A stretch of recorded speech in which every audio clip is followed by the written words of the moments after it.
Parliament అత్యవసర సమావేశం జరిగింది, ముగిసింది. మహిళా రిజర్వేషన్ బిల్లును ప్రతిపక్షాలు అడ్డుకున్నాయని ప్రధాని మోడీ గారు, రాష్ట్రంలో చంద్రబాబు నాయుడు గారు, జగన్మోహన్ రెడ్డి గారు ప్రతిపక్షాలను తిట్టిపోస్తున్నారు. అసలు ఇంతకీ జగన్మోహన్ రెడ్డి గారు అధికార పక్షమా, ప్రతిపక్షమా? అది అలా ఉంచితే వీళ్ళంతా చెప్పేది నిజమేనా? అసలు ఏం జరిగింది అనేది అందరం తెలుసుకోవాల్సిన అవసరం ఉంది.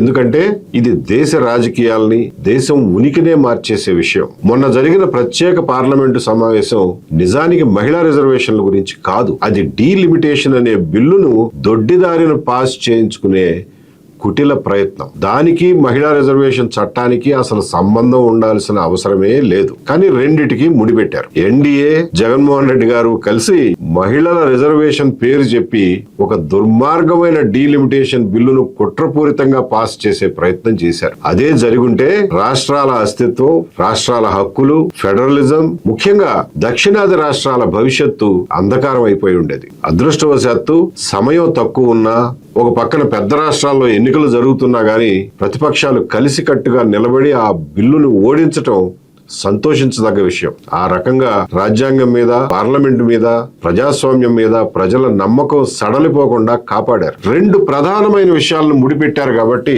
అర్థం చేసుకోవడం కొంచెం కష్టం. అయినా గానీ సులువుగా వివరించే ప్రయత్నం చేస్తారు. మహిళా రిజర్వేషన్ చట్టం 2023లోనే పాస్ అయింది. కానీ అది అమల్లోకి రాకుండా బీజేపీనే ఆపింది. ఎలా?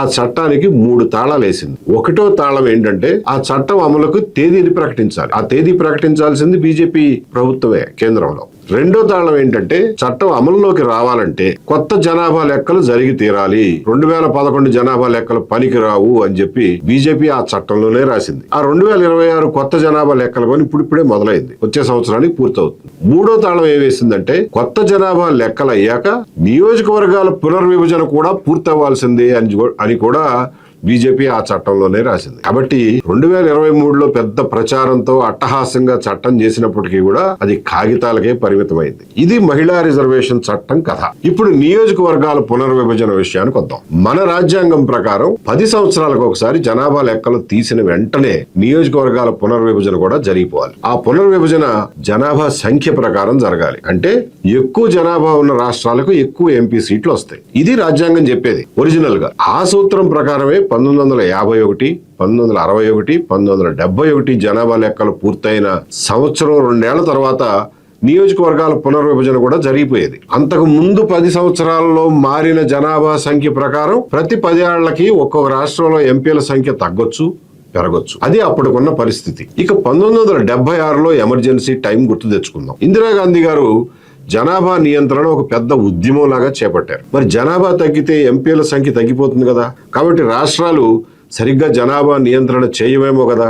అందుకని చెప్పి బాబు మీ ఎంపీల సంఖ్యను 1971 జనాభా లెక్కల ప్రకారం ఎంత ఉంటే అంతే ఉంచేస్తాం, బాబు ముందు జనాభా తగ్గించండి అని చెప్పి ఇందిరాగాంధీ గారు 1976లో 42వ రాజ్యాంగ సవరణ చేశారు. 25 ఏళ్ల వరకు రాష్ట్రాల వారీగా ఎంపీల సంఖ్య మారదు అని రాజ్యాంగంలోనే రాసేశారు. అది 1976 నుంచి 25 ఏళ్లు అంటే 2001కి అయిపోయింది. అప్పుడున్నది ప్రధాని వాజ్పేయి గారు. ఆయన అదే వెసులుబాటుని ఇంకొక 25 ఏళ్లు పొడిగించారు. వాజ్పేయి గారిది సంకీర్ణ ప్రభుత్వం.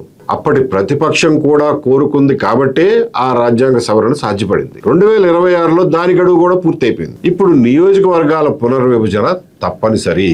ఇప్పుడు మళ్ళా ఇంకొక 25 ఏళ్ళు 30 ఏళ్ళు పొడిగించటమా, లేక ఒరిజినల్ గా రాజ్యాంగం చెప్పినట్లుగా జనాభా ప్రకారం రాష్ట్రాలకు ఎంపీ సీట్లు ఇవ్వడమా అనే నిర్ణయం బీజేపీ చేతిలో ఉంది. ఇంకో 25 ఏళ్లు దీన్ని పొడిగించాలన్నా, మొత్తం సీట్లు పెంచి 850 చేయాలన్నా రాజ్యాంగ సవరణ చేయాలి. దానికి 3/2 మెజారిటీ కావాలి.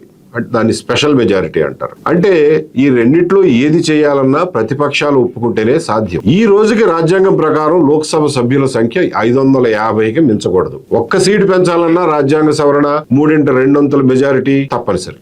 రాజ్యాంగం అమల్లో ఉన్న 75 సంవత్సరాల్లో 50 ఏళ్ల పాటు రాష్ట్రాల ఎంపీ సీట్ల సంఖ్య రాజ్యాంగ సవరణల ద్వారా రక్షించుకుంటూ వచ్చారు. ఇప్పుడు దానికి ప్రమాదం ముంచుకొచ్చింది. దక్షిణాది రాష్ట్రాల ఎంపీ సీట్ల సంఖ్యను కాపాడకపోతే పార్లమెంట్లో దక్షిణాది రాష్ట్రాల మాట గాని, అవసరాలు గాని, ప్రయోజనాలు గాని అస్సలు పట్టించుకోరు. దానివల్ల దేశం ముక్కలయ్యే ప్రమాదం కూడా ఉంది. కానీ బీజేపీకి మాత్రం దక్షిణాది రాష్ట్రాల ప్రయోజనాలను కాపాడే ఉద్దేశం ఏమీ లేనట్టుగానే కనపడుతోంది. ఎందుకంటే మొన్న పార్లమెంట్ లో పెట్టిన బిల్లులో దక్షిణాది రాష్ట్రాల ఎంపీల సంఖ్య, దేశం మొత్తం మీద వాటి దామాషా, వాటిని కాపాడుతామని రాయకుండా బిల్లు పెట్టారు. అంటే జనాభా ప్రకారం ఎంపీ సీట్లు పంచుతాం అని అర్థం. అందుకే దక్షిణాది రాష్ట్రాలు, మిగిలిన ప్రతిపక్ష పార్టీలు పట్టుపట్టి ఆ బిల్లును ఓడించాయి, దక్షిణాదిని రక్షించాయి. మహిళా రిజర్వేషన్ల కొంగు చాటున దక్షిణాది ఎంపీ సీట్ల దొంగతనం చేయబోతే దాన్ని జరగనివ్వలేదు. చాటుగా చేయబోయిన ఈ కుట్రలో మహిళా రిజర్వేషన్ చట్టానికి సవరణలు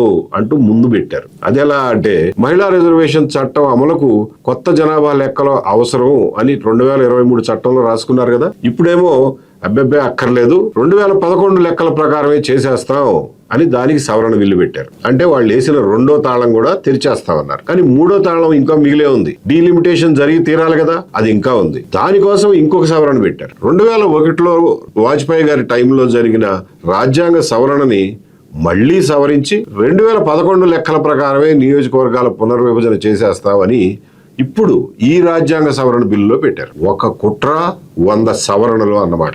అసలు ఒక పక్కన తమిళనాడు, బెంగాల్లో ముమ్మరంగా పోటాపోటీగా ఎన్నికలు జరుగుతుంటే పార్లమెంట్ ప్రత్యేక సమావేశం ఏంటండి, అంత తొందర ఏమొచ్చింది? ఏప్రిల్ 16న బిల్లు సభలో ప్రవేశపెట్టే వరకు దాంట్లో ఏమి రాశారో ఎవరికీ తెలియదు. బహుశా చంద్రబాబు నాయుడు గారికి కూడా తెలియదు. జగన్ గారికి తెలిసినా తెలియకపోయినా ఆయనకి బీజేపీని సమర్థించక తప్పదు. మహిళా రిజర్వేషన్ చట్టానికి వేసిన మొదటి తాళాన్ని 16వ తేదీ రాత్రి 10 గంటలకు తెరిచారు. అంటే ఇవాళ నుంచి ఆ చట్టం అమల్లోకి వస్తుంది అని నోటిఫై చేశారు. రాత్రి 10ంటికి. అంతా రహస్యమే. దేశ రాజకీయాల్ని, రాజకీయ చిత్రపటాన్ని పూర్తిగా మార్చేసే రాజ్యాంగ సవరణలు ఒక్క రోజులో చదువుకుని ఆ బిల్లులన్నీ పాస్ చేయాలంట. ఎమర్జెన్సీ టైంలో కూడా ఇంత అరాచకం లేదు. అదంతా దేనికోసం అంటే, దక్షిణాది రాష్ట్రాల ఎంపీల సంఖ్యకు ఇచ్చిన రక్షణను తీసేసి జనాభా ఆధారంగా ఎంపీ సీట్లను పంపకం చెయ్యాలని. ఆ రకంగా ఉత్తరప్రదేశ్, బీహార్, మధ్యప్రదేశ్, రాజస్థాన్లు చేతిలో ఉంటే చాలు, దేశాన్ని శాశ్వతంగా ఏలొచ్చని దక్షిణాది రాష్ట్రాలను పట్టించుకునే అవసరం లేకుండా చేసుకోవాలనే తాపత్రయం, కుట్ర దీని అంతటికీ మూలం. దానికోసం మొత్తం ఎంపీ సీట్లను పెంచుతాం, 850 చేస్తాం అనే ఎత్తుగడను ఎంచుకున్నారు. అసలు ఎంపీల సంఖ్యను 850 చేయడమే దక్షిణాదికి నష్టం. అది కూడా జనాభా ఆధారంగా పంచితే అది దక్షిణాది ప్రయోజనాలకి మరణ శాసనమే. కాబట్టి ఆ బిల్లును ఓడించి ప్రతిపక్షాలు దక్షిణాది రాష్ట్రాల హక్కులను కాపాడే. ఇంత చేసి బీజేపీ ఏం సాధించింది? మొదటి తాళం తెరవడం ద్వారా మహిళా రిజర్వేషన్ల చట్టం అమలు చేయక తప్పని పరిస్థితిని కొని తెచ్చుకుంది. కాకపోతే ఇప్పుడే కాదు, సుమారుగా 2030 తర్వాత. అప్పటికి జనాభా లెక్కలు, డీలిమిటేషన్ పూర్తయిపోతాయి. కాబట్టి మహిళా చట్టం అమలును అప్పటికి ఎవరూ ఆపలేరు. కాకపోతే ఒక్కటి ఉంది, 2023లో చేసిన చట్టానికి రూల్స్ ఫ్రేమ్ చేయాలి. బీజేపీ దాన్ని పెండింగ్ లో పెట్టి రిజర్వేషన్లు ఆలస్యం చేయొచ్చు. చూద్దాం ఏం చేస్తారు.